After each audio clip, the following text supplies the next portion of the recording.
Everyone, good evening. Welcome to the 10th anniversary flagship season, The Decades of Story Story Night. We're so glad you're here. My name is Larry Newton, and I am the Director of Corporate Relations at Boise State Public Radio. And we're very happy to say that we are a partner of this fine event and institution. And we're all very glad that you're here this evening. It's going to be a good time. Without further ado, let me introduce your host and the artistic director, Jody Eichelberger. Thank you.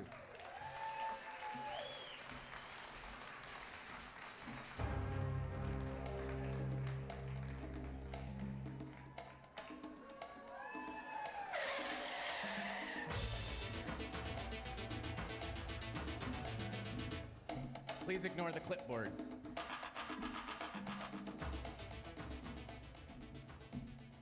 Hello, everyone. Welcome to Story Story Night, the 80s. Thank you, yes. I think so, right? Although, in full disclosure, since Story Story Night is about being true and authentic, I feel like I have a couple of things to reveal. One is, I'm not certain that I ever watched an episode of Miami Vice. I was watching another show that I think maybe was on at the same time. It was called Heart to Heart. Kind of like Miami Vice, but with Stephanie Powers and Richard Wagner. And this is one of those things that's scary about memories, is I loved that show. Like, I thought it was amazing. And now, in this day and age, where you can dip back in with streaming and YouTube or whatever, I looked it up one time, and I thought, oh my gosh, I want to watch a Heart to Heart and bring back all those memories. It was such a good show. They don't make shows like that now. Oh, wow. It was so bad, and poor Stephanie Powers did not live up to her last name. She had nothing. Or got to do nothing. I don't know. Richard was all over the place. It was bad. The other thing I have to reveal is that this gold chain is actually a really long necklace.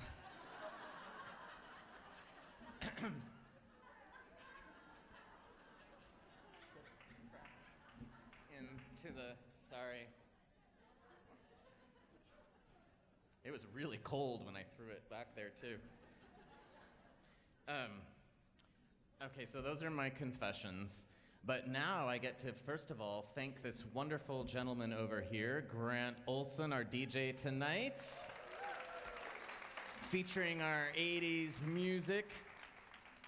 And for you kids out there, he's doing something from the past here with these black discs that are the size of dinner plates, and they spin around, and you can't. Yeah, I mean, they're kind of cool. Grant is here from Radio Boise, a show called It's Now Right Now on Wednesday nights from 7 to 10, and the weird thing is it's now right now. But he's here with us. Also, of course, we want to thank our two sponsors for this evening, our season sponsor, Pettit Group Realty. Thank you, Pettit Group. There they are. And then down here, I believe we have Apple Plumbing, who is our show sponsor tonight.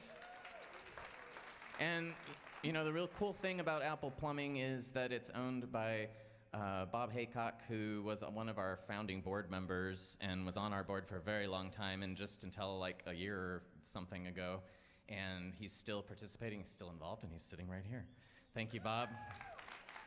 And you saw a little bit about them. I'll talk about them a little bit more later, too. All right, so the structure of the show tonight, we have 3 featured storytellers intermixed with a community story slam. To be a part of the Story Slam, you can get up at any time and visit Ken and, is it Cameron that's over there tonight? Ken and Cameron, the people that work the Slammer booth, their names always have to start with a K sound. You sign on a little ticket, put your name in there, and we draw it during the show, and you can tell a 5-minute story on the 80s. Now, it doesn't have to necessarily be about the 80s. It could feature the number 80. Maybe you lost 80 pounds or you fasted for 80 days. I don't advise that, I don't think. You spent $80 on something ridiculous. There could be a different kind of connection. Now for me, most of the 80s was spent actually here in Boise at a private Christian school, and it was quite small. In fact, my freshman class had 8 people in it, and I went from that to my sophomore year at Boise High with 600 in my class, and it was huge. But growing up in this little private school was pretty interesting. One time they had an assembly where they showed a Shakespeare production of Romeo and Juliet that had been made into a film. And I just looked it up actually because I thought maybe the film was new and they hadn't had a chance to preview it. But it was a film from the late 60s, so there was time to preview it in advance. None of the teachers apparently did, because they popped it into, our assembly was in a church. So we were sitting in pews, they'd rolled the television down the aisle in front of the pulpit. We're watching Romeo and Juliet. A time for us, someday there'll be, which, I remember the theme song. And, well, actually, the whole episode's burned into my memory because we got to the scene where Romeo had climbed up to her balcony and was in her room, and things were happening in there. And dawn came, Romeo jumped out of bed, and he was naked. And we only saw his backside, but that still was enough to cause Cynthia next to me to pass out. And Molly began crying tears, and then when Julia sat up, who's Julia? Juliet arose by any other name, I mean, really. Juliet sat up, and her breasts were showing, and then it was full pandemonium. The teachers were jumping out of the pews, but they were sitting in the middles. So they were trying to climb over the pews. They were stepping on kids, knocking things over, tripped into the aisle, crashed toward the VCR to pull the plug to stop the trauma, the letters from the parents, the counseling sessions. It went on and on and on. So needless to say, I was quite sheltered from a lot of pop culture. And one of the ways this really exposed itself, so I once had an entirely green jumpsuit.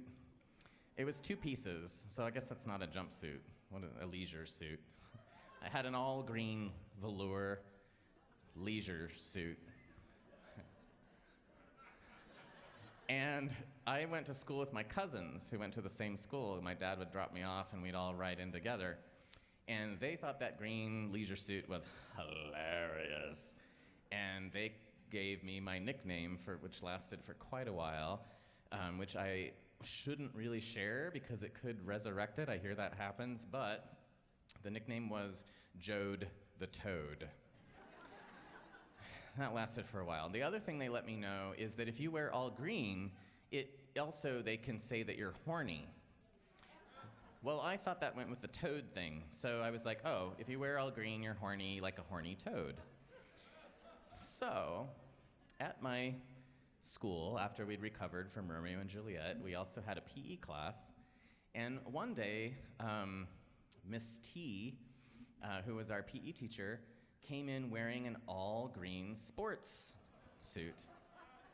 And I screamed at the top of my lungs, Miss T is horny! And she just what did you say? I said, Miss T is horny! I'm looking at the other kids thinking, right? Like horny toad, right? The other kids are like, you need to apologize. I'm sorry, you're horny. Oh. Never did find out what that word meant until a couple, 3 years later, I guess. So I never got a true apology. And I grew out of the green leisure suit. So that opportunity didn't come up as much.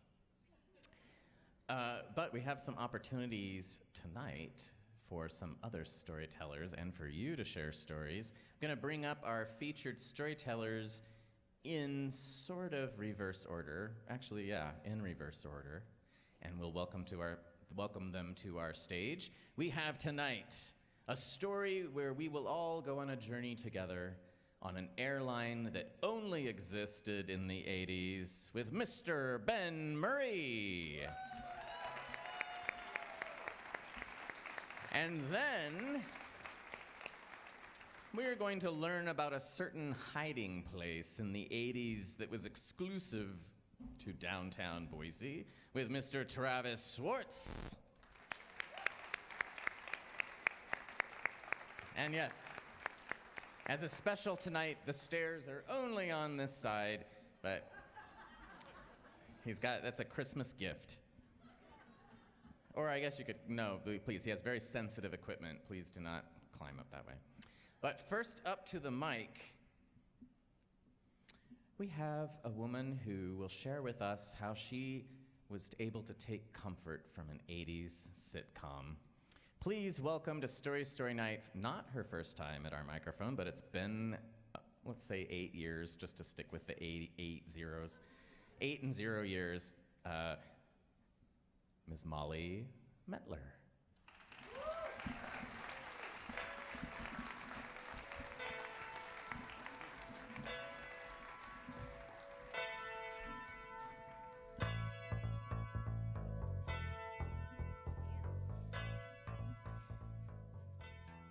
In 1985, I was living in Devon, England, and I wish I wasn't. Devon is lovely, it's beautiful, and it's also very gray and very wet, and it's known throughout England as lovely, lovely Devon, where it rains 8 days out of 7. And I had moved there from Seattle, another gray and wet place, but I had followed what I thought was going to be my glorious destiny in both work and love, because I had been hired by the Dartington Research Institute in Devon to come and work there. And I was in love with a very dashing Englishman. And I thought, this is my destiny. England is my home.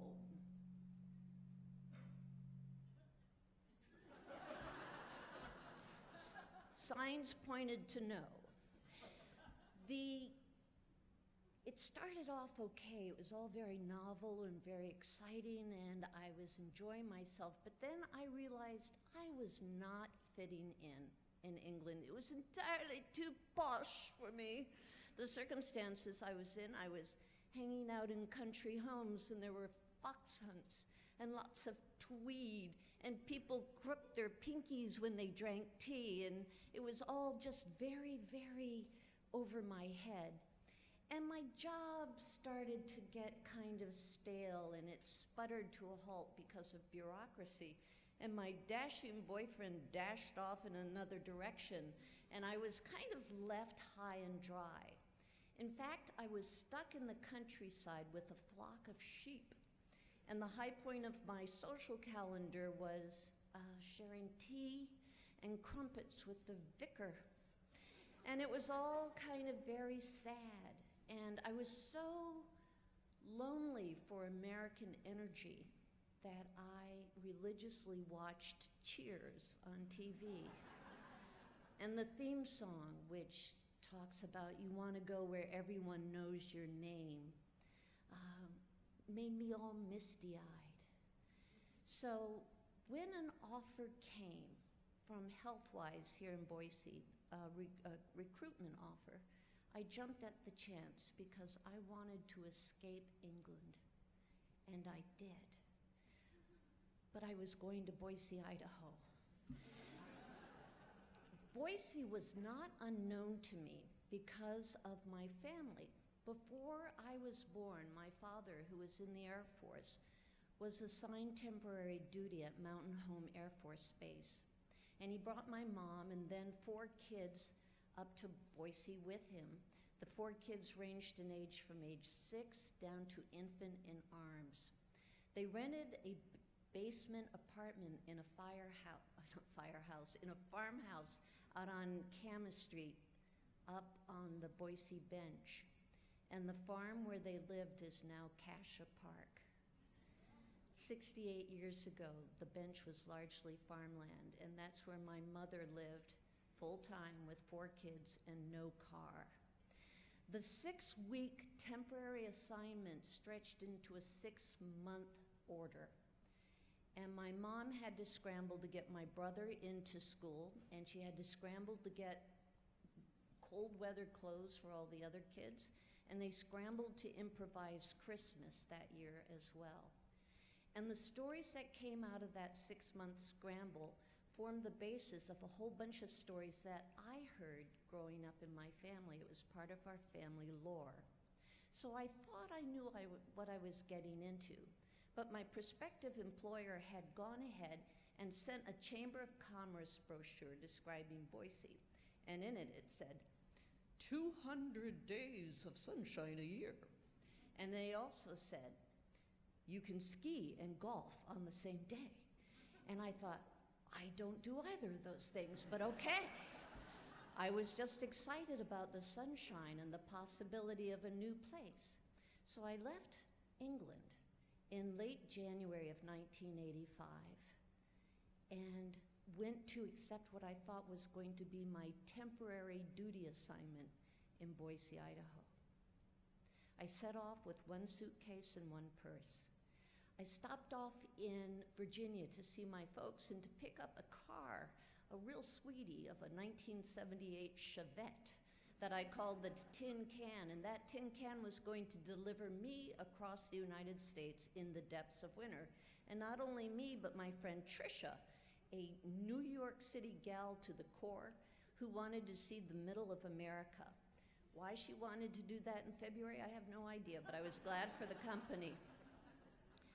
As soon as that Chevette was mine, it started to fall apart. When we got to Dayton, Ohio, the adhesive that held the chrome trim strips next to the car started to fail. So along the passenger side, the trim was going like this, but on my side, it was going like this as we barreled down the interstate.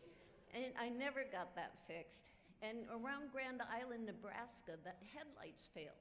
Well, they didn't fail entirely because you could pull over to the side of the road with the engine still running, get out of the car and thump the hood over by the headlights, and then they would come on again. That car was one irritant after another. I got a flat tire, we skid off the road in an ice storm. The heater was sickly, but worse was to come, and it wasn't the car.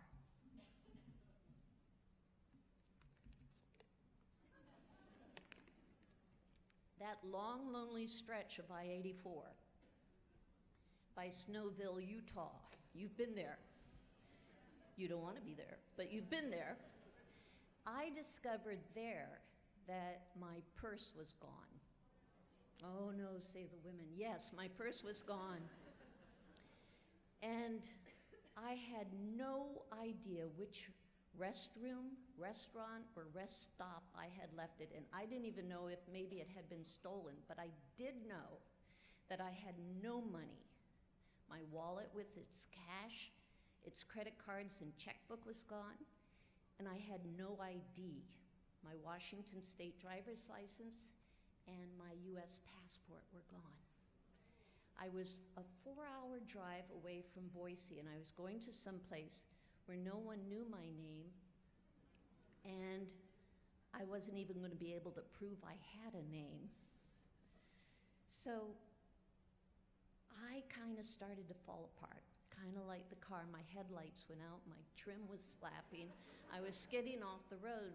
But luckily, Trisha was with me, and she kind of settled me down. She lent me money, and she paid for our lodging at the Motel 6 out by the airport.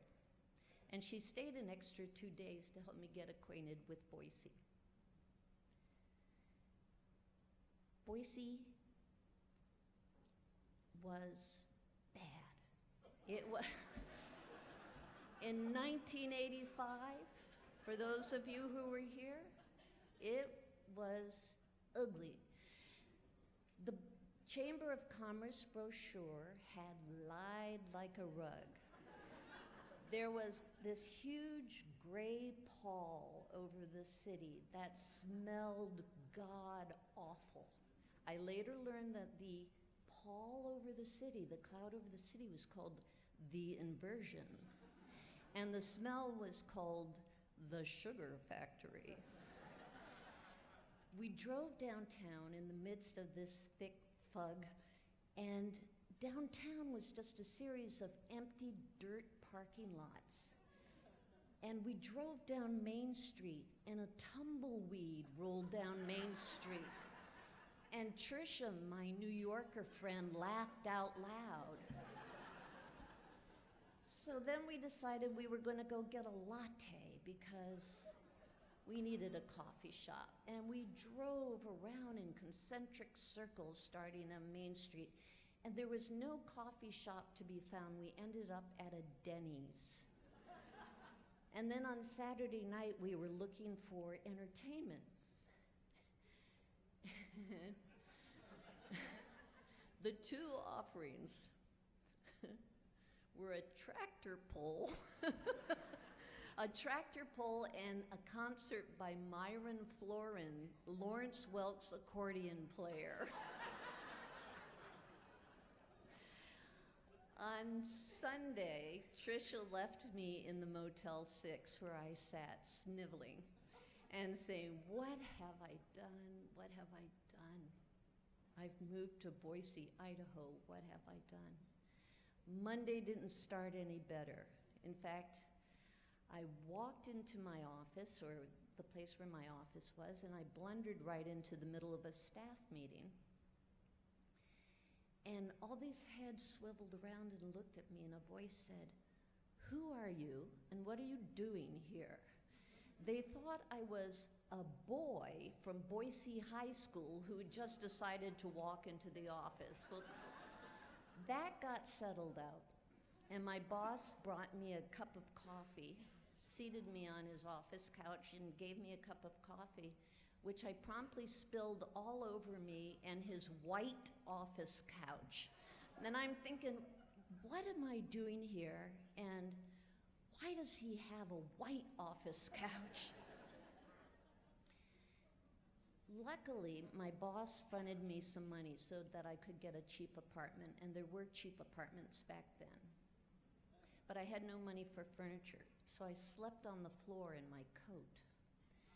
And then I went out and bought a bowl and some milk and some cereal, and my first meal in that cheap apartment was a bowl of grape nuts that I ate with my fingers because I had forgotten to buy a spoon, which was just pathetic.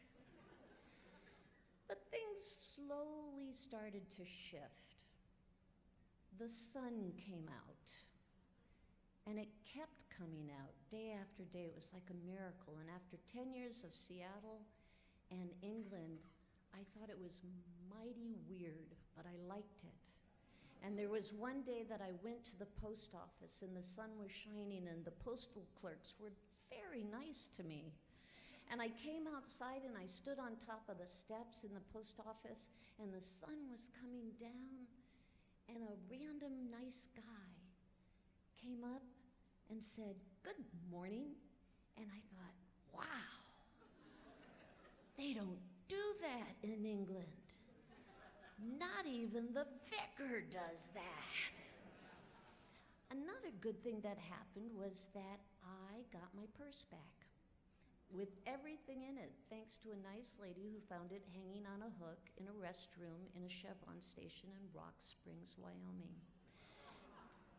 And bit by bit, all the stories that I had heard my mother tell as I was growing up came back to me.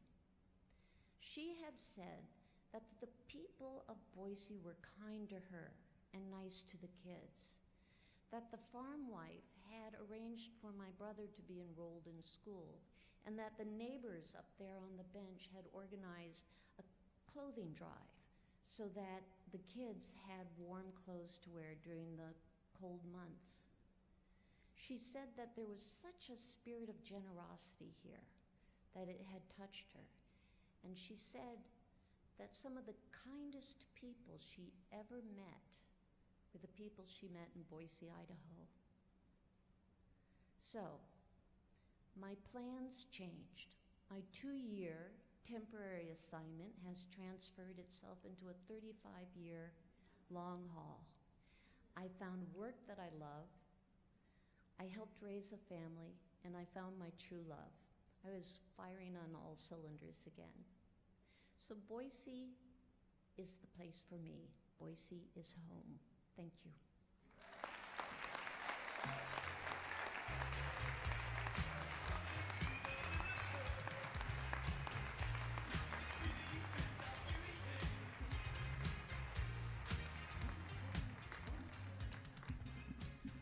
Wonderful, wonderful. Where are the tiny bubbles? And now the Mohale sisters from Poughkeepsie. It's my Lawrence Welk impression. You've never seen Lawrence Welk, have you? Yeah? No. It was a TV show on PBS. There was an accordion player. Oh!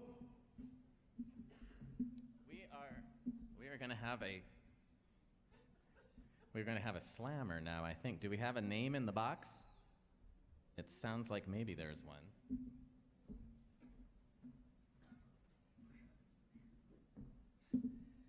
The rules for the slam, you have 5 minutes to tell a story about somehow connects to the 80s. This is a family show, so please use language only appropriate for 80s television broadcast. And yeah, I'll draw the name. Oh, there's more than one. Okay. Before I read the name, though, I want to read this lovely message from our show sponsor tonight, from Apple Plumbing, which is a local plumbing service company that is dedicated to helping homeowners in the Treasure Valley with whatever plumbing needs they have. They also recognize that there are homeowners that have urgent plumbing needs but are financially constrained. So if you know someone that could use a helping hand, then please nominate them on their website, appleidaho.com. Just look for the tab, Pay What You Can Afford, to learn more about that. That's something that they do here for our community. And I'm told they can work it out. You could, for instance, let's make it 80s theme. You could pay $80.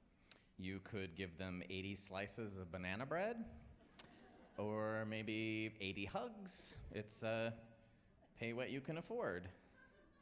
And if you can afford 80 slices of banana bread, you're doing better than me.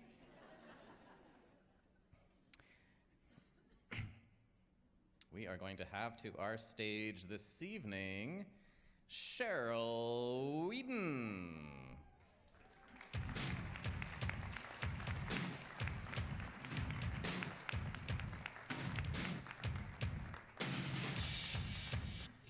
Oh, she has a lot of layers.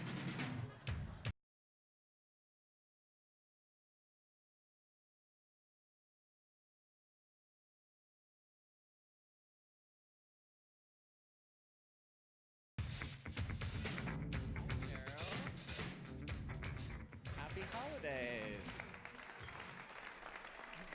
All right, we got the set. Good. Now, I don't know if I can do this in 5 minutes. I'll do the best I can. Well, I'm going to cut you off, darling. I know you are. Yeah. I know how mean you are. I've And got, I know. I've got a long I see chain.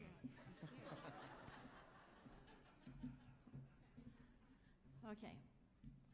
This is a story about the most amazing thing that was ever done for me, or the garbage dump in Churchill. Now, it all started because my parents, they retired in 1980, and a trip for them on their dairy farm was from 10 in the morning to 6 at night. That was their trip. So when they retired, they were like, let's travel. And they were like, where shall we go? And luckily, I had gotten divorced, and I just started a job where I had some money. And I thought, I want to travel. So they looked to me, And they said, we'll go wherever you say, whenever you say. So I thought, okay, let's go up to the Arctic Circle in February. I have seen in the Smithsonian that there are polar bears and there's northern lights up in Churchill. It's up above the Arctic Circle. In February would be really interesting. It would be cold. So they were like, when will we leave? How soon can we pack? So we get the tickets and we're ready to go. And we're going to, that was 80s. There were trains from Boise, from the train station. And they went all over the US and they would take us up to Seattle where we could get a train to the Arctic Circle. So when we went across to Vancouver. So we were all set. The day came. Now, luckily, we had planned an extra day in Seattle to see my cousin. So we thought, okay. We waited. We were ready. It was 8 o'clock in the morning. We wanted to go. Maybe we ought to call the train station. There might be a problem. Well, it was 60 below zero back east, and there was a problem. And so the train was delayed. So we like, well, we're packed. The train's delayed. So we were like, okay. So we waited and we waited and we waited. Noon, train's delayed. 3, train's delayed. 5, the train will be here at 6. Okay, good. So we get down to the train station, we got our tickets, we get in line. There's only women in this line. Why? Oh, it's for the women's restroom. There isn't any restroom on the train. The only time they can get off to go to the bathroom is at a train station. All the women are in this line. Oh, the men are over there. Okay. So then we just got in the right line to get on the train, and we thought, okay, well now we're not back east. It'll be fine. Well, we'll be late, but we had all this extra day in Seattle, so it'll be okay. We get on the train. It starts. The guys on the interstate are going faster than us. What's going to happen? How are we going to get there? So we roll along and roll along. Oh, come on, hurry up. We got to get up there. We got a train to catch in Vancouver. So we get to La Grande. Okay, we're at La Grande. It's the middle of the night. Everybody off to the bathroom now. So I go in the bathroom. I hang up my coat. I have only one coat. We're going up to the Arctic Circle in the winter. The bathroom floor is not good. Let's just say the toilet is not working real well. My coat. I don't have another coat. Well, it's on the back of the coat. It's cold. It's too bad. I don't have another coat. It's going to the Arctic Circle. So I get back on the train with my coat. Well, luckily I don't have to wear it on the train. So we're on the train, and I'm thinking, now what? Why aren't we leaving? Well, the engineer and stuff, they can't go for more hours, so we have to wait till they get somebody down from Portland to take the train. Are we going to get there? So we roll along very slowly, and we get to Portland. And they were like, okay, well, now we can move. But it's too late. We just can't get there. We can't get there on time. What are we going to do? Oh, I get off the train. what am I going to do? I go in. Oh, my gosh, our trip. We can't. So I go up to the station master and I say, oh, no, we can't hurry. Train master goes, oh, well, I don't know. And so suddenly he says, get off the train. Get your luggage off the train. Go to the conductor. Get it off. And my mom, who was in the train, was going, get off the train. What? And so she tries to collect her stuff, and we get off the train. We're standing on the platform, and here comes the conductor, and he says, ma'am, you forgot your slippers. And as the train pulls out, he throws the slippers down on the platform, and he says, have a nice trip. And so we thought, now what? And the station master said, hurry up. I got a taxi waiting. I've got tickets here for you to fly to Vancouver to catch your train. What? And that was the beginning, just the beginning of the odyssey of our trip to the Arctic Circle in February. Now maybe another day I might come and give you the second part and the third part. Thank you.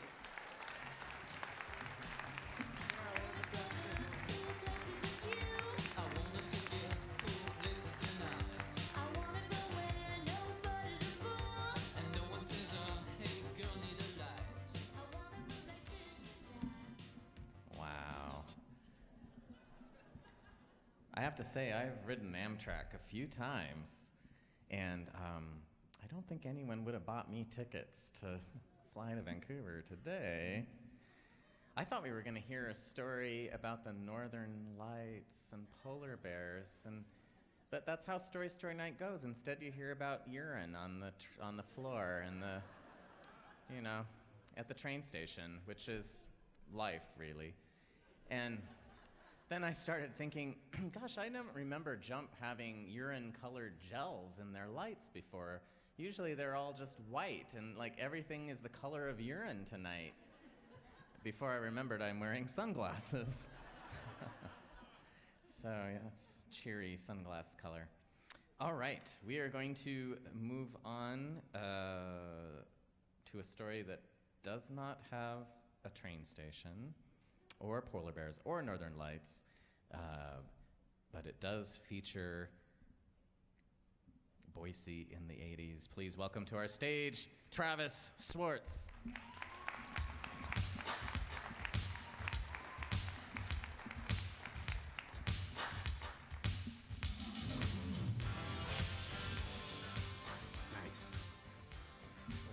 If I'd have known I only had to get up here and tell half a story, I would have only prepared half a story. Unfortunately for you, I've prepared an entire story. I was a teenager in Boise, Idaho in the 1980s. I have two daughters who were teenagers in Boise, Idaho in the 2000s, or whatever. We had vastly different experiences. When my daughter was 13 years old, she had one item on her Christmas list. Most years she had like 500 things in alphabetical order, and they were like in order of importance. But that year she had one item, because I think she thought, well, if I only ask for the one thing that I want, then he's going to be, sort of pigeonholed into only getting me that one thing that I want. So on Christmas morning, my daughter Zoe came out and we all started opening gifts. And she opened gift one by one. And one by one, it wasn't what she wanted. But she was really good with it. And she smiled and she said, thank you. And then she tore into another box of disappointment. She got socks, and then she opened a shirt, and then she opened some leggings, and then she got more socks. And then she opened up a box, and it was a pair of UGG boots that were fur-lined, which was also not what she wanted. But she said thank you, and she went on opening gifts. And even after she opened the final gift, and it was not what she asked for, she smiled and she said thank you. But she was really disappointed, and I could see it on her face. It was sort of like Ralphie in A Christmas Story when he thought, oh man, I didn't get that BB gun. And so just like the father in A Christmas Story, I thought, hell. I'm going to have to make an executive decision here without consulting her mom, my wife, her mom. And I said, well, okay, there is one more gift. And her eyes lit up and she smiled because she knew she had me. She knew that she was going to get what she wanted because she knows her dad. And I said, okay, so tomorrow we're going to go down to the store and we're going to get you a cell phone. And she cried.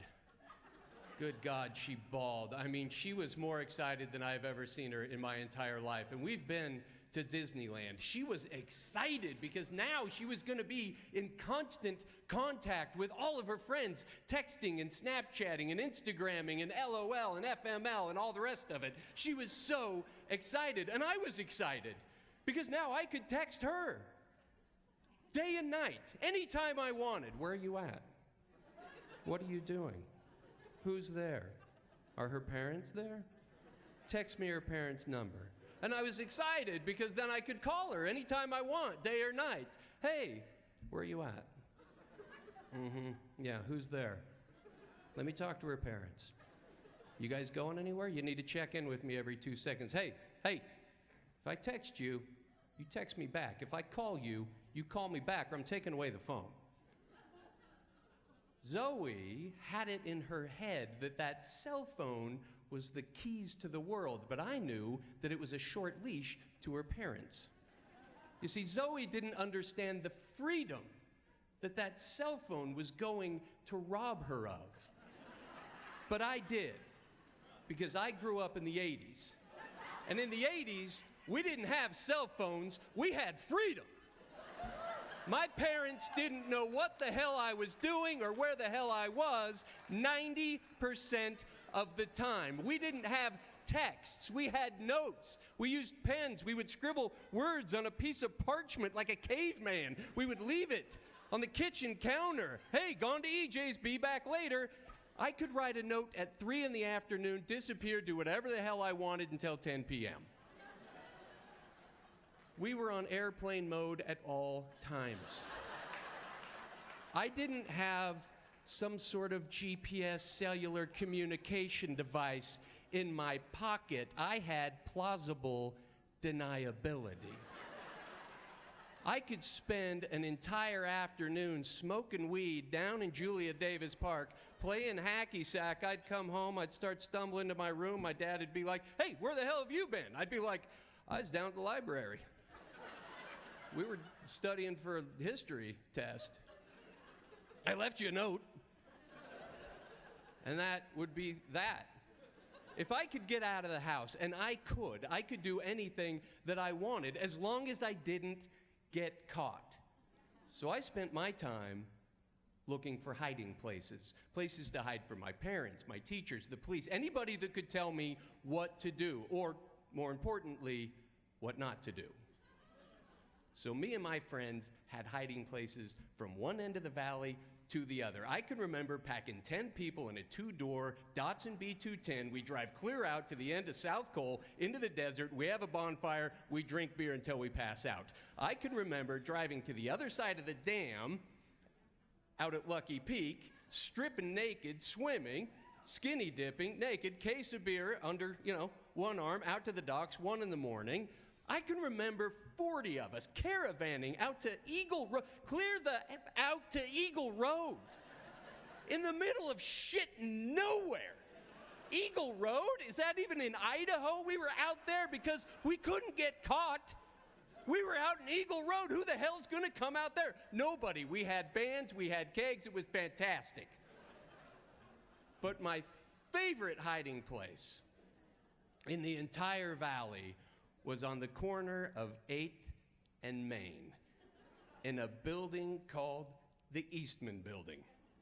So the Eastman Building, it's the Zion Building now. The Eastman Building was a 6-story tall building that at the time was abandoned. So by the time me and my friends found it, it had sat empty since the late 70s, so nearly a decade empty. Now in its heyday, the Eastman Building was like law offices and medical offices and dental offices, but now it was just a giant, tall 8-foot plywood fence surrounding it to keep everybody out. And it was a tall enough fence that it was difficult to jump, but it wasn't impossible. But it also wasn't completely necessary. I got a drink. Because on a Friday night, my friend Kevin discovered that on 8th Street, next to the Eastman Building, were these big, giant metal grates. And so we all looked down in these grates, and you could see underneath of them, there were these stairs that led down underneath the Eastman Building. And we were 16, so we lifted up the grates, and we all went down underneath the Eastman Building, through a door, and into the basement, and it was dark. Pitch black. Couldn't see the hand in front of your face, couldn't see each other, couldn't see anything at all. So we're sort of walking around the room, and the ground feels, sort of like maybe this is dirt, and the walls feel like, okay, maybe they're rock, they're cold, and then EJ yells out, "I found some stairs!" And so we all follow his voice over to the stairs, and then we go up the stairs and into the light of the first floor, light coming through the windows. And so we start exploring, and we explore all the hallways, and we explore every single office, and then we go back to the stairs, and then we go to the second floor, and we go through all the hallways and all the offices. But the Eastman Building wasn't what I expected an abandoned building to be, because most of the offices still had furniture. They had chairs, and they had desks, and they had filing cabinets, and the filing cabinets were full of papers. In fact, it was like there was a zombie apocalypse, or Chernobyl had happened, as opposed to people actually moving out of the building. And so I sat down at a desk, I put my feet up, and I'm like, "Carol!" My secretary, "Bring me some coffee. Bring me the Wilson report. But my favorite office was a dentist office on the 3rd floor because the dentist had left behind like hundreds and hundreds and hundreds of x-rays with the patient names right on them, which is a clear, and you back me up, Molly, it's a clear HIPAA violation to do something like that. So I would sit there with a lighter and read these x-rays and diagnose. Oh, hell. Oh, my God. Goddamn gingivitis in the Peterson account. But the dentist's office was not the ultimate goal. The ultimate goal, of course, was the roof. And we would go up to the roof and we would lay there and look up at the stars and have deep, meaningful 16-year-old conversations about the meaning of life and how, shit, man, why weren't the generations before us talking about this stuff? And it was stuff that nobody in the world could ever understand. Complete nonsense. And then we went over to the edge of the building and we looked down. And there was that tumbleweed going across the thing. And there were all those parking lots that were empty and all the other buildings that were empty. And then all of a sudden, the cruisers started coming by. You're like, holy shit. And then they would drive by again. And then they would drive by again. And then I was like, holy shit, is that same Camaro? And then that thing would come back, and you, oh my God, that's the same Camaro. And then it would drive by. Is there like 2 white Camaros? Did I mention we were high? And then it would just come back around again. And another Camaro, and it was the same Camaro, and it completely freaked us out. It was a fantastic place to hide. In 1987, the Eastman Building burned down. One less place to hide. In 1988, I graduated from high school. I moved to New York. In 1991, I got a girl pregnant. We had a daughter. We named her Jake. In 1997, I had another daughter. We named her Zoe. And then in 1999, I got my very first ever cell phone. And I'm a freelancer, and I thought, oh, hell yeah, this thing is going to give me so much freedom. I can be at any coffee shop. I can be at home. I can be anywhere in the hell I want to be, and I'm at work. Because I didn't realize, like Zoe hadn't realized, that freedom that this was actually going to take away, because I could be anywhere, and God damn it, I'm at work. And so in 2000, I took up fly fishing. And that became my new hiding place, because I only go fly fishing, and I go a lot in places that do not have cellular service. Now, yesterday, my daughters came over for Christmas, and we all ate, and we all opened gifts, and we had a chance as a family to sit in the living room together and completely ignore each other while we looked at our phones. And I'm watching Zoe and Jake on the other side of the room, and they're doing whatever and tapping away. And I wished that the gift that I could give them was the experience of being a teenager completely free in Boise, Idaho in the 1980s. I'm getting a call.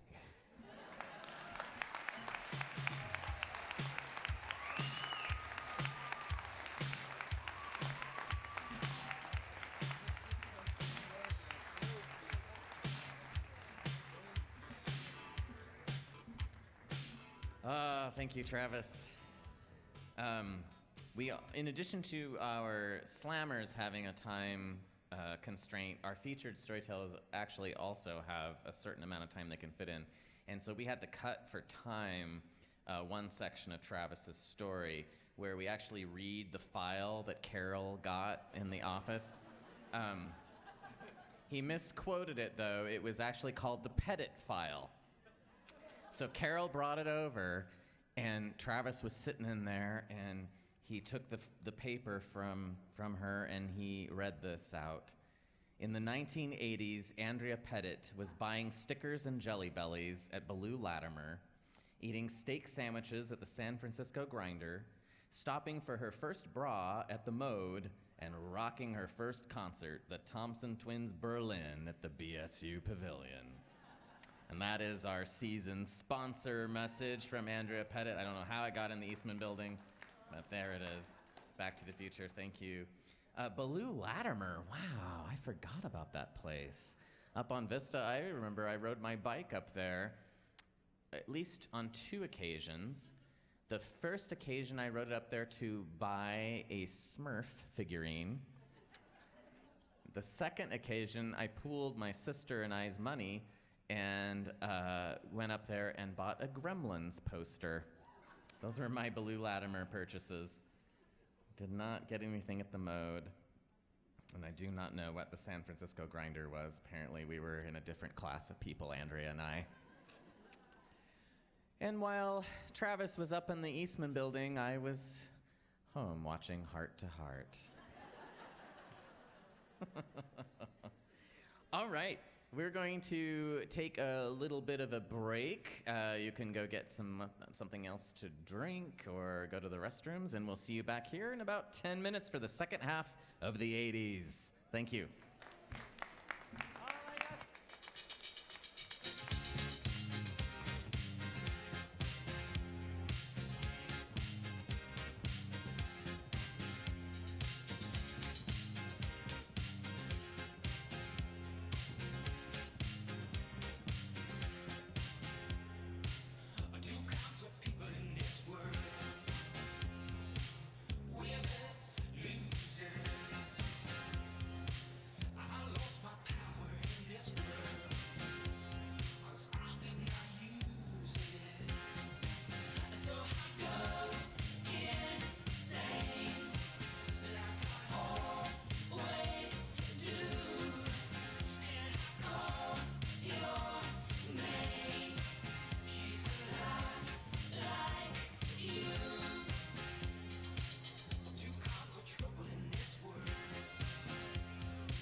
welcome. Let's keep the house lights up for just a second longer if we can.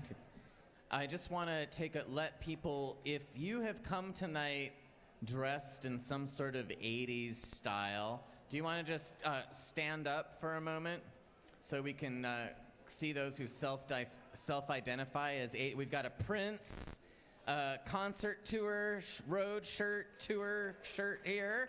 All right, we got some. No, you're sitting down. You're not 80s. Oh, okay. Some of you are still seated who are dressed as 80s and just don't know it. You're still. That's same stuff in your closet, folks. It still comes from that era. It doesn't self-progress. Yeah. I learned that lesson when I found a bunch of clothes that were still from high school. All right, we can take... Well, no, let's keep those up for now because we are going to do the drawing for the Pettit Group's raffle. For every home purchase that they do, they've chosen an artist for every month of the year, and they give a print of that local artist to the new homeowner that they can hang on their wall in their new home. And so we're going to do a drawing for actually 2 pieces tonight. And this is an artist who's pretty well known because he has a frame shop right down here on Capitol Boulevard. It's Randy Van Dyke. And it's 2 pieces. One is called Lucky Duck. And they all have something kind of quacky about them. The Lucky Duck is a duck on a horseshoe. All right, Sarah, are you going to make me walk over there, or? What's in? Is that a locket?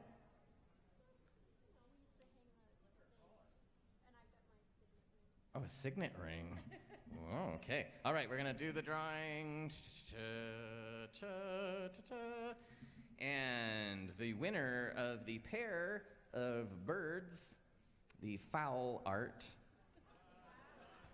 Jamie, please, no pity. Jamie Filson. Oh, right here. It's very close. Congratulations. You get to get your artwork right there. All right.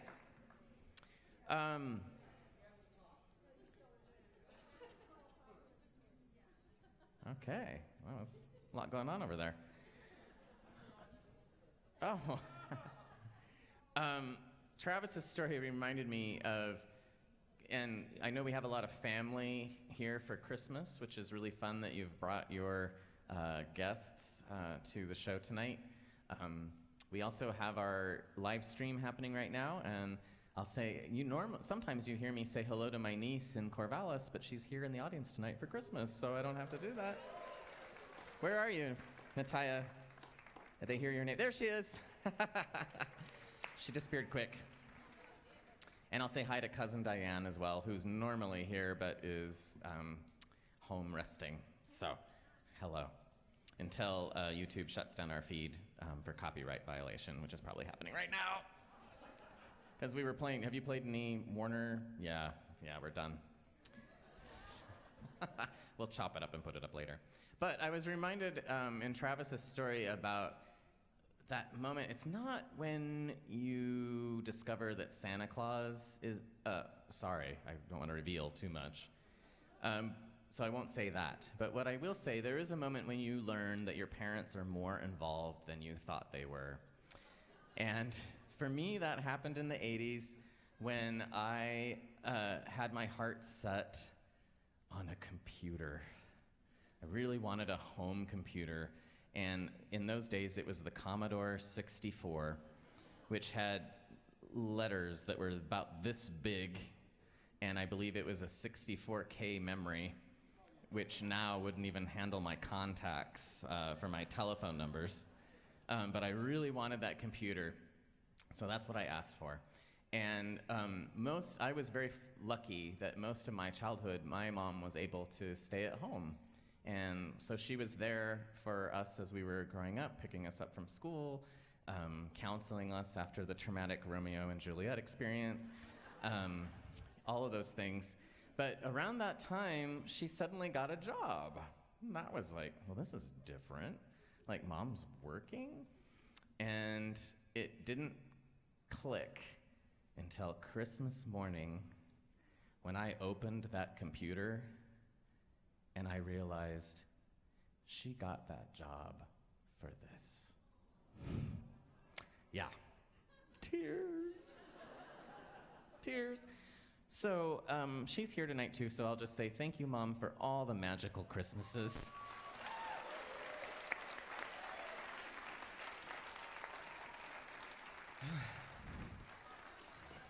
Don Johnson never cried. I don't think so. I don't think so. Let's bring our featured storytellers back. We still have one more featured storyteller, but who's going to share his story. But let's bring back Ben and Molly and Travis. There he is. Yeah, all right. We are going to do, though, before that, and also there's still time to sign up for a slam position, and that's actually what I would like to start off with now, if we can get a slammer up here to share another story. So bring me that slammer box.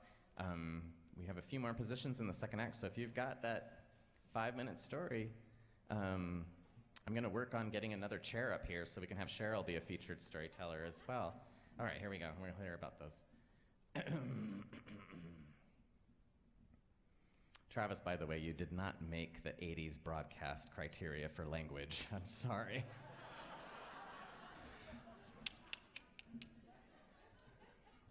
Let's hope that Lucas can do it. Lucas, come on up. We're going to hear a story of the 80s. Oh, wow.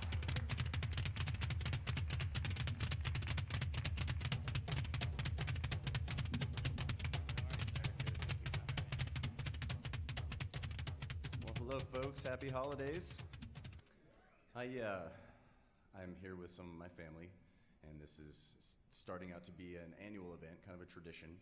And I was thinking about traditions this year, and what traditions I've had in my past and shared with family and friends, and then what traditions we are going to make from this point forward. And that has nothing to do with the story I'm about to tell, but I figured it'd be a good introduction. So in the 80s, we lived out a canyon in Haley, Idaho, called Indian Creek. Some of you may be familiar. We lived out there when the road was dirt. There was no pavement. I think we were the 7th house that got built out in Indian Creek. And it was kind of cool, in the wintertime, there was like a cross-country ski track down our backyard, and there was a pond there that we go and play in all the time, When we got older and got bikes, we'd ride our bikes all around. And well, we had different neighbors across the street when there was a house there. And some of the neighbors were kind of nice, fair people. And there was this one period where there were a number of folks there. I don't know if they were a family or just some people living there, but they had a family of Dobermans that were just kind of on the property. And the mom was and the dad was kind of nice. Like he was kind of like a good, really big Doberman. And the two pups were very active. They wanted to play. They were always running around. And, we kids playing with a pup like that, it was like, being attacked. So we couldn't really go outside a lot for a while. And, my mom tried calling the police and getting the city involved, but we were out of city limits, so we couldn't, they didn't do anything. So it was just us. We had to kind of figure it out. So each morning when we would get ready, for school and mom get ready for work to leave the house, we would go through this routine. We've had breakfast and cleaning it up and all right, go get your backpacks. Let's make sure we've got your lunches. We do that. And mom would put a pot on the stove and turn it on high to boil. We'd gather our stuff, and make sure all ready. Okay, here we go. And she would open the sliding glass door, go get the pot of water, and the two pups would every day be right at the door. She'd throw the water out on the dogs, and they'd run away because, it hurt. And she'd then go to the separate garage, separate from the house, so maybe 15 yards. She'd run across to the door, go in there, start the car, back it up to the front door. It was kind of a covered porch little thing to the front door. And she'd open the back hatch. It was a Subaru, because Subarus are awesome. And then the kids would run out and climb over the back seat into our seats, and she'd shut the door and drive. We'd go to school, and she'd go to work. This was every day. I mean, this was just the routine for a while, Sometimes on the weekends, Mom would go get the gun stock that Dad was working on. The gun didn't work at all. She'd stand outside, I'm gonna shoot your dogs if you don't get out, and the neighbors would be out there, yeah, do it, lady. So, it was kind of a rough period. But we had the last laugh. There was a cat that, there was like a litter of cats, and it happened, and we got to pick one, My brothers got run over by a car. My sisters probably got eaten by a badger, I don't know. And mine made it through, and he was a black cat. His name was Fathead, because he was the one with the bigger head of the other black cat that was in the litter. And my slightly alcoholic father's idea was, name it Fathead, and it kind of stuck. Well, Fathead was a really, he was a cat's cat. Like he would come back and we'd find weasel, and mice on the front porch. He's doing his part to pay rent. I watched him actually one time jump and like take a bird out of midair. Like it was just, whatever. So one day we're sitting inside and we'd, as kids, we'd watch the dogs play. Like that was us playing. Oh, look at he's going over there. Oh, yeah, it'd be fun to be out there, huh? Yeah. And we see Fathead like coming out of the property, and he'd just go do his own thing, totally an outside cat. And you see Fathead coming up like, what these two dogs doing in my yard? Like, this is not gonna happen. Fathead walks up to him. Dogs are barking, jump, Arr! Fathead jumps, lands on the back of one of them, and just like rides him to the end of the driveway. And then, jumps off and kind of lands and rolls on the back and flops over, just looking at the pups like, hey, try it again. And they didn't, at least as far as my kid memory goes, like at that point, the dogs like weren't really a bother to us anymore. So this Christmas, I want to say, thanks, Fathead. I miss you, buddy. Thank you.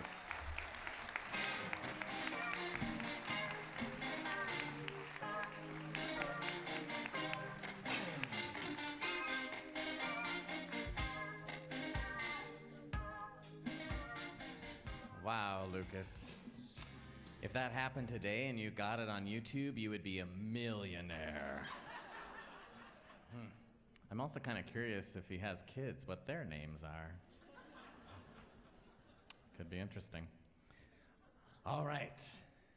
Our next featured storyteller, remember, is taking us on a trip through the discount skies. Please welcome Ben Murray.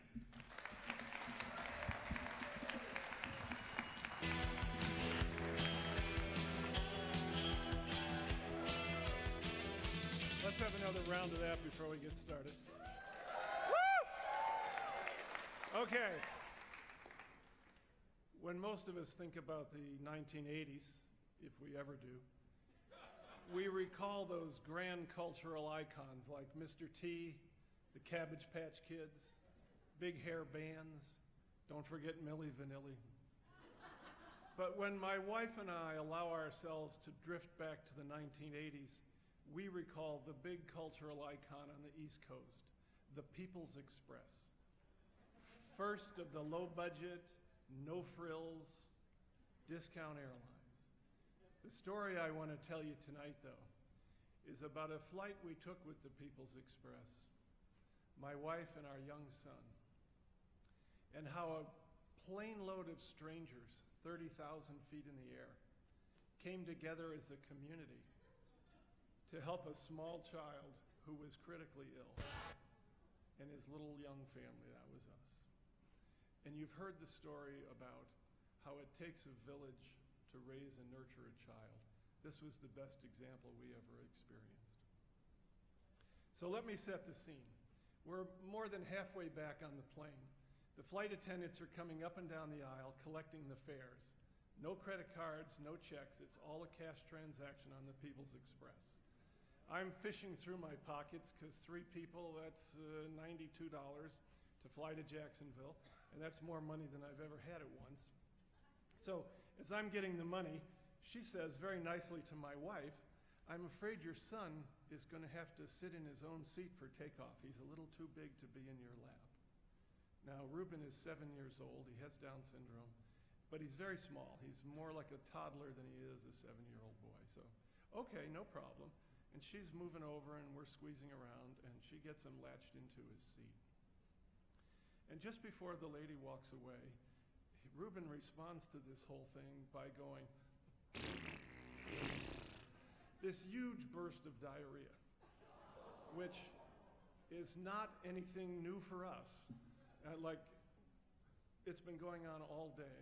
We sat in the Newark airport for 8 hours because all outbound flights were grounded. Never had a reason for that, but we just sat there. We always carried an emergency bag with us, diapers, baby wipes, an extra change of clothes or two. And we burned through those while we were standing in that terminal. And mostly we were standing because there were so many people crowded in there. But here we are. We're about to take off. So I run to the back of the plane to get some paper towels, but there aren't any. So I come back to the seat and I'm waving to the flight attendant and I say, I need help. And she's waving to me more firmly, get down because we're taxiing and I'm not even aware of it. So I get in my seat. Plane takes off, but right after the wheels go up, she comes down. What's the situation? So I tell her we don't have any supplies and we got to change them, as she realizes from her last visit with us. So she said, fine, I'll take care of that. And she goes to the front, comes back a minute later, and she says, well, sorry about that, but there are no paper towels. And actually, there's no water on the plane and no soft drinks or snacks or food or alcohol. It was good later that there wasn't alcohol. But there's nothing. So we're just going to have to cope.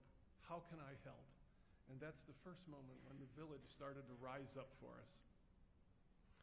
So she wandered, I said, anything, a diaper, something we can clean them up with.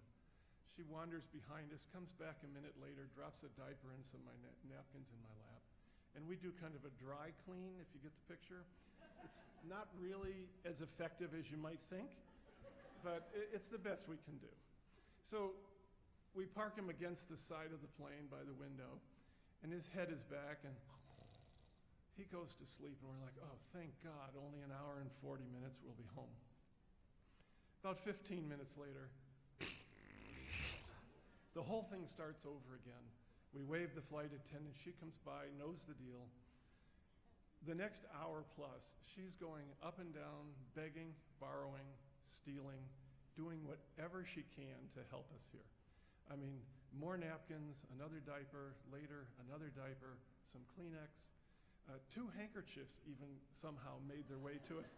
One was embroidered, and we cleaned them up, and then I folded inward, and I look at my wife, and I'm like, do we send it back, or what do we do? And she came up with the bright idea, stuff it under the seat. So there it lay. But people were just so fantastic. I mean, finally we needed some kind of liquid to clean them up. And the flight attendant, one of them came by, and she found like a third of a bottle of Pepsi. So we use that. No, it works. It does okay. It's a little bubbly, and then it leaves sort of a sticky residue that is a problem later, but that's another story. But the supplies just kept coming. When the Pepsi ran out, a bottle of Mountain Dew showed up, whatever. Who drinks that?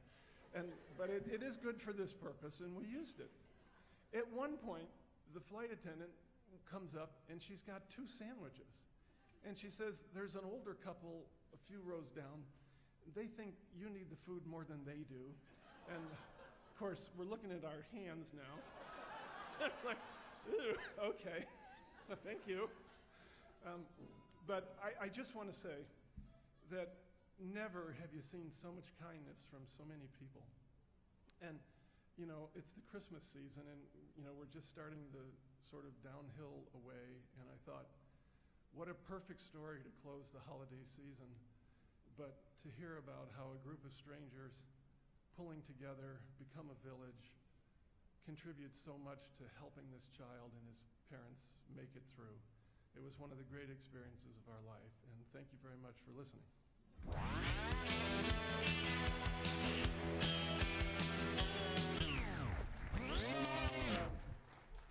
I'm sorry, I forgot one thing.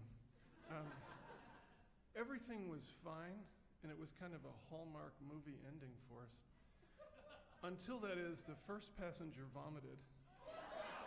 And it was across the aisle and up one row.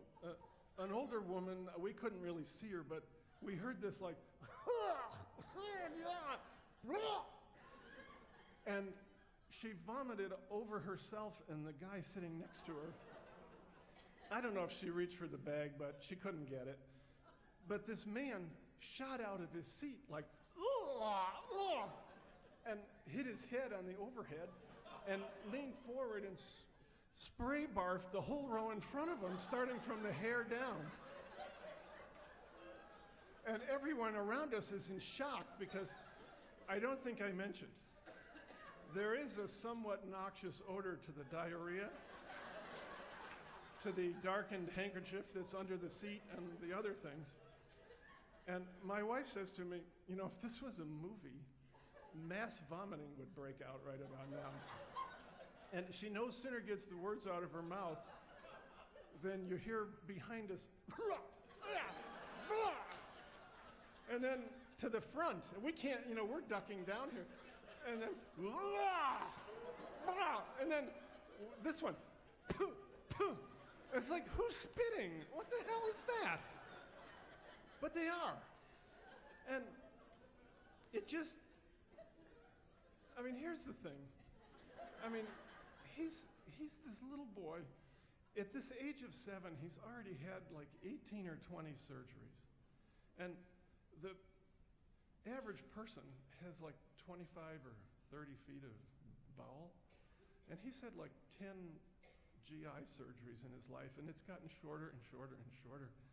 And in the best managed circumstances, which we're a young couple, so, but in the best managed circumstances, things move through him like a freight train sometimes. And when he gets sick like this, and the diarrhea just starts to evolve, it's like the orange blossom special coming around the mountain. There ain't nothing you can do. Clean him up, keep him calm, keep yourself calm, wait it out. But the odors, I mean, I'm a nurse, and I would describe it, I would write in the report, this is the worst GI bleed smell I've ever been around. But most of you aren't healthcare people, so just let me say, think for a moment that you laid down in a bed of raw sewage tonight, or maybe the worst fast food restaurant in your neighborhood, and you jumped in the dumpster and spent the night, and you got up, and you know that kind of clingy odor that you might carry? It was like that.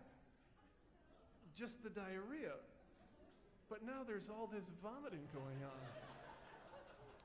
And suddenly we become aware of this sort of crowd noise. Like when you guys laugh and you go, and there's all this background talking. And then suddenly some of the voices cut through clearly. And you know the village helping the child? Now they're villagers, and they've got torches and pitchforks. And they're looking for Frankenstein or a 7-year-old, whichever one they can find. And we start hearing these voices. One person just all of a sudden clearly is like, kill him! I'm serious. And another one's like, throw him off the plane! And then, throw the son of a brick out the window and his parents too! We're like, holy God in heaven. And this is going on, and there's just this, it was unbelievable. It was frightening. And then finally, the plane starts to descend. We're like, oh, thank God, we're almost home. The captain comes on the overhead, and he says, all passengers must remain in their seats at the gate until we've accomplished the medical evacuation.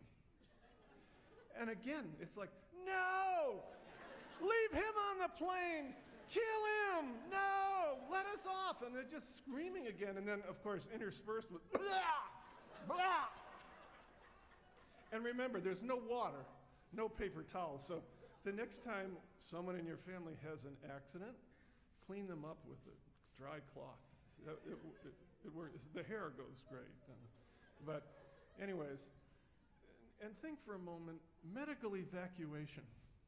When I think of that, I think of an ambulance roaring across the tarmac and sirens, lights flashing, They pull up, park under the nose, the paramedics jump out, take the stretcher up the stairway into the plane, load the child, take them off. The parents follow, dragging their suitcases down the aisle, and they go off to medical aid.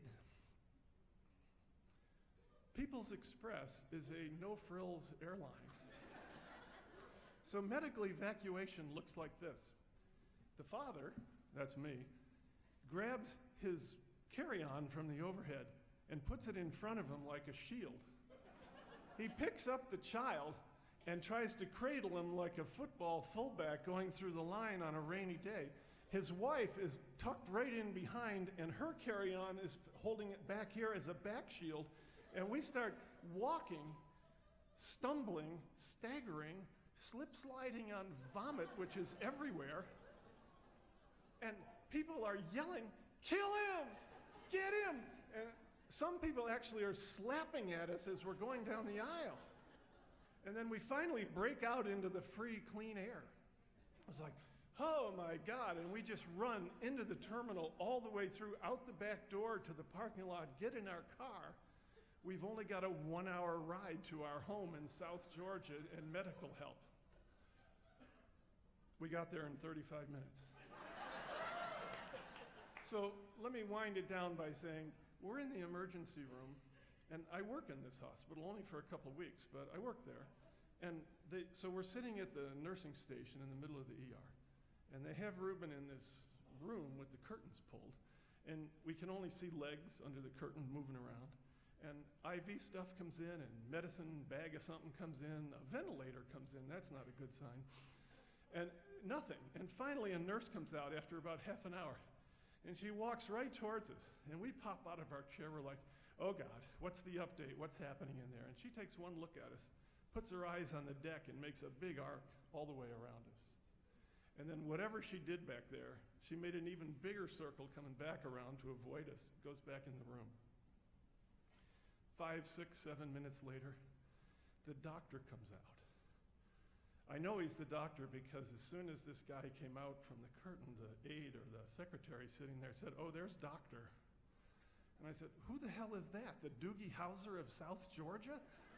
I mean, he just walked off the TV screen, or he just finished his bar mitzvah somewhere. He's just a kid. And he walks over to us, and he's all slumped down, and his face is drooped, and he's got watery eyes, and he comes over to us, and we're like, oh my God, what's happened? Has he died? What have we done? And he looks up at us, and he says, no, he's not dead yet.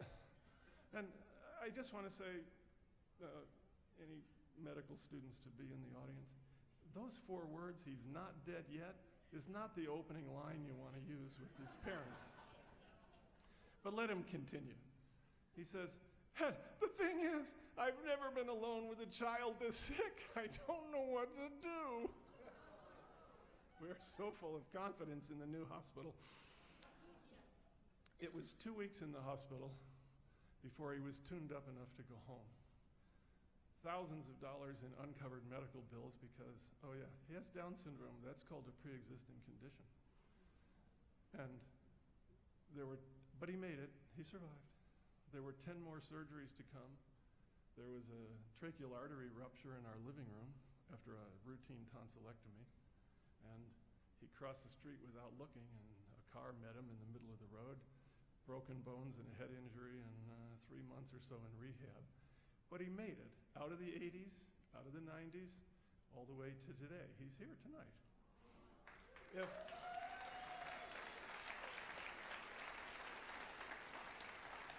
Now, those other golden icons of the 1980s, Mr. T, the Jane Fonda workout tapes, the fanny pack, they're mostly consigned to the dustbin of Americana now. Poor People's Express never even made it out of the 80s. They drowned in a sea of red ink. Now, let me close by saying that my wife and I were unable to attend the funeral services for People's Express. But I feel somewhat confident tonight that had we been there, what we would have seen was the mourners coming out of the church after the services and heading into the reception room where the People's Express crew, of course, had not provided water, soft drinks, food, snacks, or anything else. Thank you very much.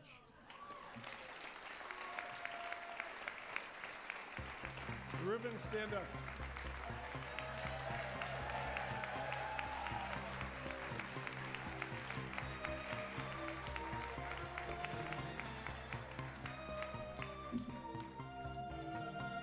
I saw you there, just standing there. That was a beautiful story? It was. It was a beautiful story. One of the icons you mentioned was Cabbage Patch Kids.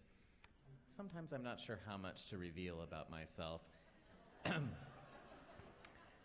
My sister and I would sing the cast album of the Cabbage Patch Kids at the top of our lungs, and I still remember the words to this day. I'm not going to ask her to come up here and sing it with me because I think it might not go well. But there was a duet between Sybil Sadie and Rachel Marie. I can't remember if I played Sybil or Rachel. I probably switched off. But there was a part that's like, we've got to find a way to get back home. This time we're really on our own. We've got to get away from Cabbage Jack and get back home, and then there'll be laughter in the Cabbage Patch again.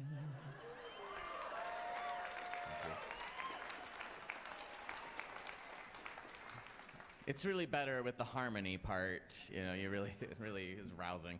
All right, let's bring that slammer bucket up. Cabbage Patch Kids growing in the garden. Cabbage Patch Kids growing in the sun. Cabbage Patch Kids, Cabbage Patch Kids.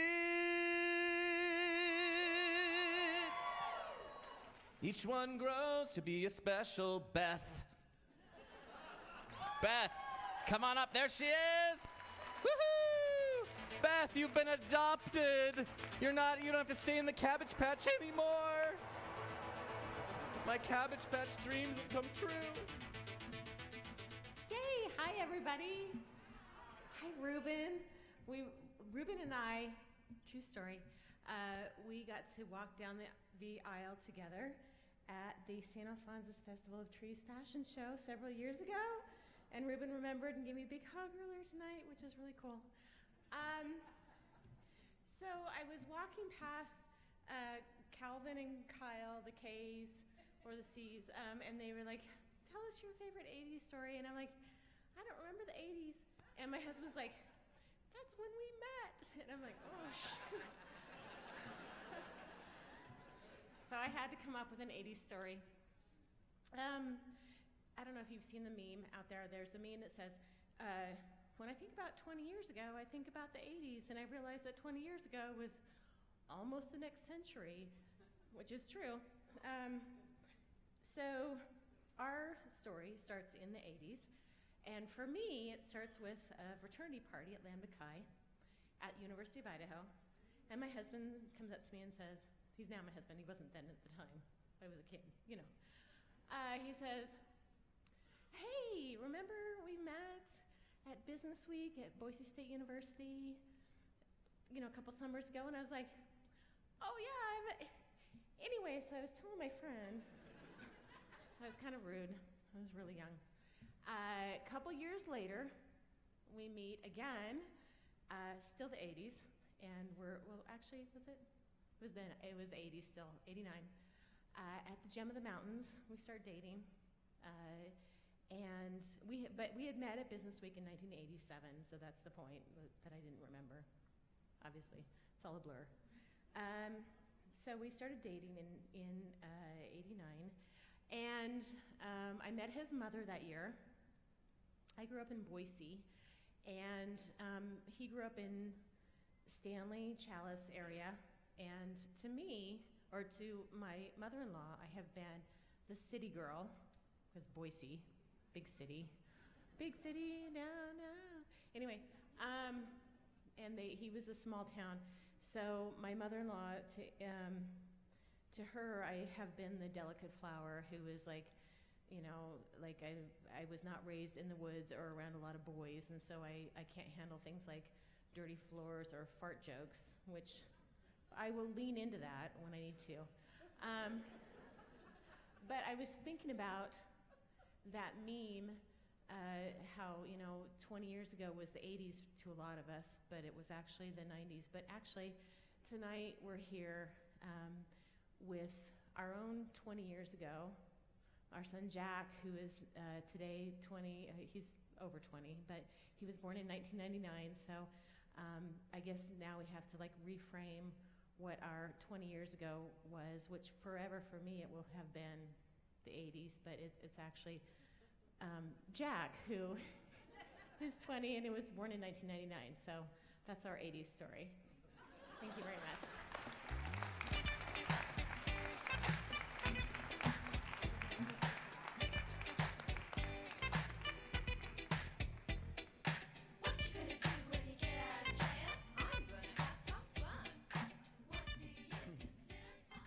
I thought it would be very clever if to time the slammers, I got a Rubik's Cube and solved it in 5 minutes, but I can't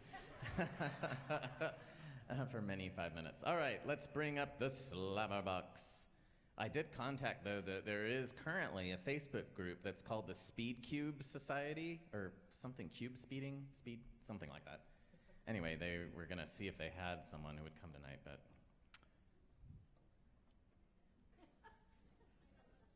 Okay.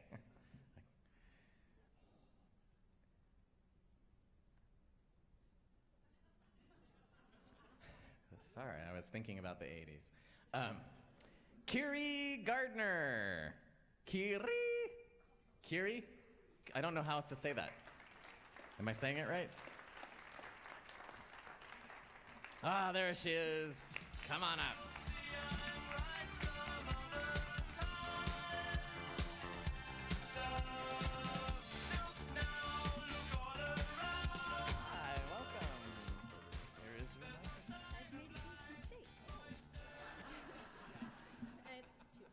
Okay, great.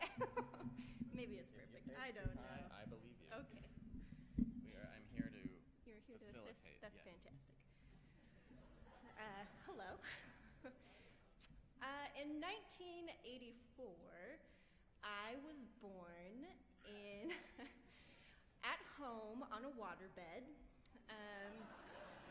with a lot of my family around, including my older brother, who was maybe 3.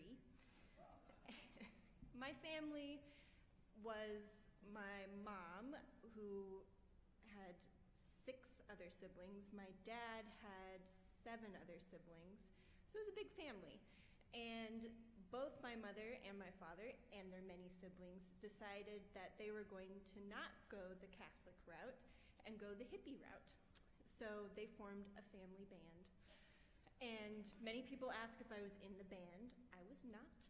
But we did have, when I was young, a large metro bus that was gutted on the inside and filled with bunk beds and a stove and a sink, and the family band would travel around to different festivals and such. The highlight, maybe, was that my parents opened for the Jerry Garcia Band. Yeah. Go Klondike. Okay. So this huge metro bus went on a tour in 1992, the Nobody for President tour.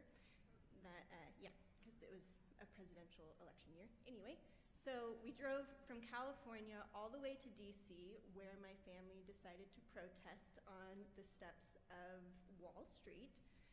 But they was also involved with the hippie bus, the hippie band, the hippie family, a peace pole, of course. Why wouldn't you have a peace pole? It was a large pole that when you were a child, if you were lucky, you got to put the crystal in the top of the peace pole. And everybody stood around the peace pole and they did a big ohm, and then they went on stage and performed. Yes. So the big metro bus is in New York City, and the peace pole rode on top of the bus. And we are driving and getting stuck in big New York traffic. I don't know what bridge we were on, but we were on a big bridge that did not was not quite big enough for the clearance of our bus big and the peace pole.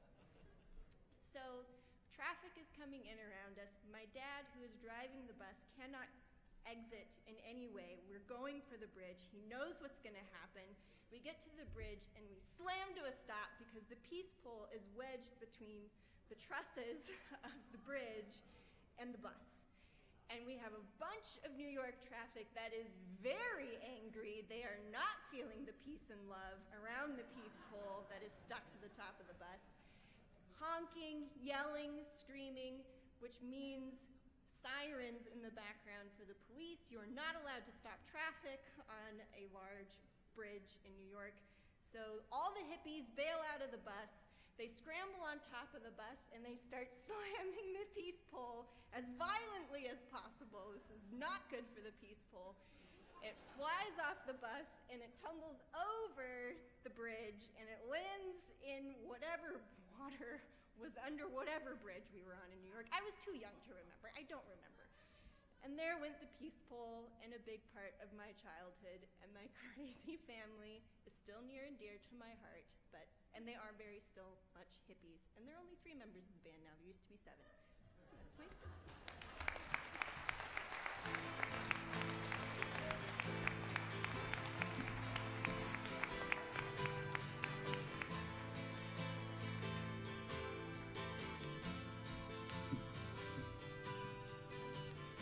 Sometimes when this place gets kinda empty. Thank you for that peaceful song. Hey, Cheryl, are you right there? Where are you, Cheryl? I've got a little time. Do you want to come up and tell us about the Northern Lights when you finally made it there? Do you want to do that? Huh? Well, give us a kind of a short version, but I won't strangle you.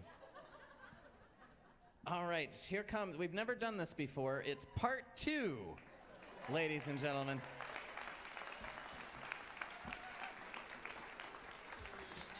We're gonna see the north, maybe we'll make it to the Arctic Circle.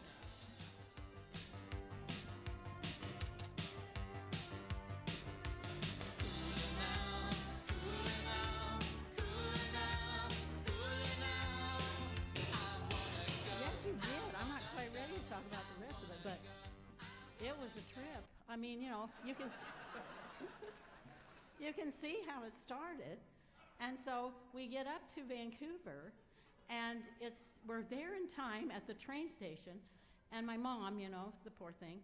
Anyway, she has the luggage, and we go and we ask, where can we change our money? And they say, well, at the bank. And it's only 6 blocks. Okay, we've got plenty of time to walk 6 blocks. We walk and we walk. Where's a block? Oh, there's a block. We walk and we walk. There's a block. My grief. Finally, we get to the bank, and then we're like, uh-oh, we got to go back. So we hustle back, and we hustle back, and I don't know what the Canadians did, but they made their blocks really long. I mean, 6 blocks in Boise, But anyway, so we make it back, and my mom is like, they're getting on the train. What am I supposed to do? I got the luggage, and now my phone. So we get on the train. Okay, it's all right. Now we've made it, right? We're on the train. And it was wonderful. And we went through the mountains, and it was so great.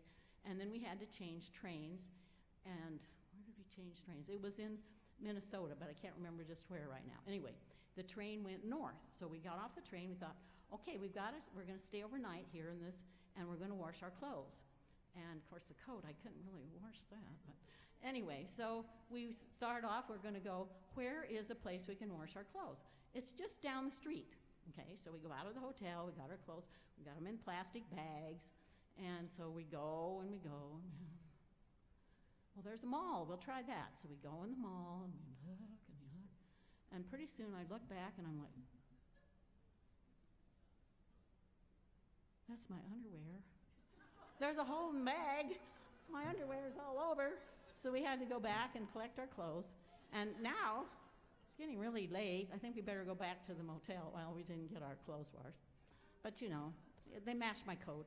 So then we finally get on our train to go north, and we're like, we're going to the Arctic Circle. And my dad was so excited, it's going to be really, really cold. I really can't wait. And it was not very much built up there. The little Indian towns were pretty small. And we'd stop and get off once in a while if we wanted to. And it was so cold.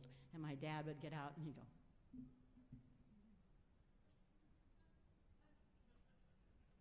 there's a lot of ice under there. Wonder how they can even get the train to go. Now listen, in Canada, one thing, they know about cold. And it was warm on the train, but it was cold outside. And so we were really enjoying it. And the trees got littler and littler and littler, kind of like they do when you go up in the alpine area and they get above the tree line, because it was colder and colder and colder. And so we went down and we thought, oh, let's go down to the club car. So we go in, we order iced tea. And the guy was like, I don't understand iced tea. I don't even know what that means. We said, bring me a glass of ice and make us some tea. And so we brought the ice and put it over there, and he was like, oh, God, who are these people? And so then a man comes up and he sees us and he says, I've heard about you guys. You're the Americans. And yes, and you're going up to Churchill. Yeah, in February. Yeah. Why? And I said, well, I read in the Smithsonian. They have a garbage dump out there, and it's really been a mess because the polar bears are coming into town, and they walk all over the town. And it's, we want to see them. I mean, we could go up there and stay overnight, and we could see polar bears. It's going to be really fun. And I've heard about the Northern Lights. And, once down here in Idaho, they had Northern Lights, so you could actually see them. If you were really careful and you went out, you could see just a little bit. I thought, wouldn't it be great to really see them? So we're going up to the North Pole, and we're going to see the Northern Lights, and we're going to see the polar bears, and we're going to have fun. And he looks at me like, well, there's a thing about polar bears. They come out of their dens in the fall. And they go through Churchill in the fall. And then they go out on the ice to fish and look for walruses and whatever they're trying to get, and seals. And then they come back in the spring, and they go through Churchill, and then they go back to their dens. In the middle of the winter, there are no polar bears in Churchill. And there's something weird about the Northern Lights. They're really good in the fall. And they're pretty good in the spring. But you'll hardly see any Northern Lights in the winter, and especially not in February. Oh, I guess I didn't read that part of the article. So we think, oh, well, we're going to go, we're going to do this anyway, and it's cold, and we're going to have a good time. So we get up to Churchill, and they're like, and we're like, well, now how are we going to walk around here? It's not too good. Well, this guy comes in a bus, and he says, everybody get on the bus. And so we drive on the bus, and he takes us to town. And the town was one big building. And it had the school, and it had a hockey rink, and it had the hospital, and it had stores, and it was like a big mall. And so we're like, wow, this is really interesting. Well, now the way we had it planned, we actually weren't going to stay overnight. We were just going to come in the morning, stay all day, see the polar bears and the lights, and leave in the evening. And so we were like, okay, well, we here we are. There's the town, Now there was the old town that there were stores, and we could walk around. So when it was really warm in the afternoon, probably 0, we came and we walked through the town.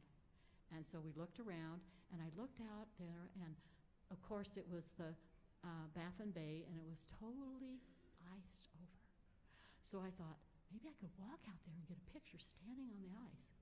And then my body said, you could die. You will die. If you go out there, you will die. And I was like, I guess I don't need that picture. So we had a good time. We bought some trinkets to bring home. We got on the train. We came back without any trouble in our dirty clothes. And then in Vancouver, we made sure to take a bus to the zoo, and we saw polar bears. Happy holidays.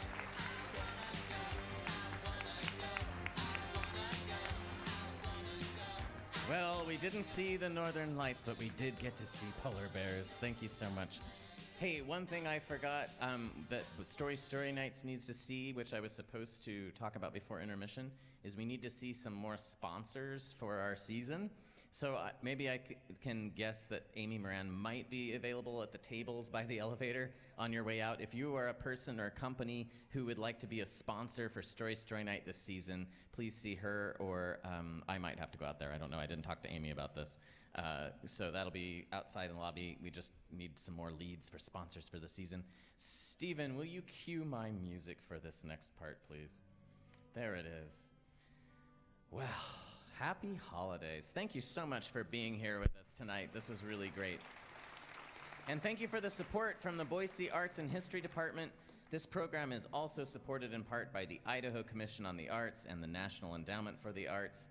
Thank you to our media sponsors, Boise State Public Radio and Radio Boise. We also have a radio show. It's Story Night on Stray Theater, which you can hear the Sunday before this live show from 5:30 to 6 on Radio Boise. And of course, you can always listen to our podcast on iTunes, SoundCloud, or however you listen to podcasts. The link is on our website. Thank you to our crew, Stephen Baldessari on Sound and Lights, and our photographer, Chelsea Harada. Look for her photos and tag yourself on our Facebook page in just a few days. Hey, we have a Story Night studio coming up here at Jump. That's where you get to workshop your story ideas. That's on February 1st. And we also have a Story Slam night that takes place at the Gem Center for the Arts up on the bench, not far from where her family's farm, well, where they lived in the 50s. Look for her, that's on January 14th up there. Thank you to our volunteers and volunteer coordinator. Thanks to Boise State Costume Department for my groovy outfit.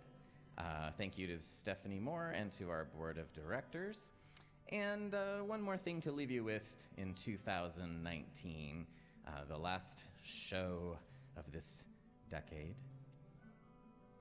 Story night, story, good night, beginning, middle, now at the end.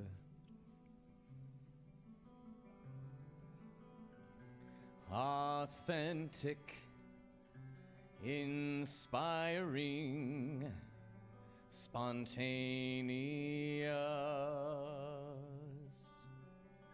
So thank you.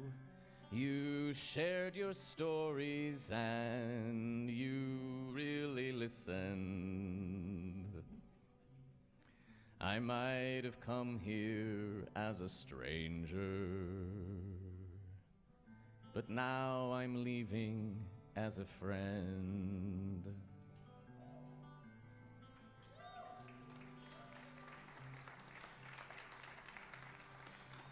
And so the story never ends. Happy New Year, good night. See you in January for the 90s.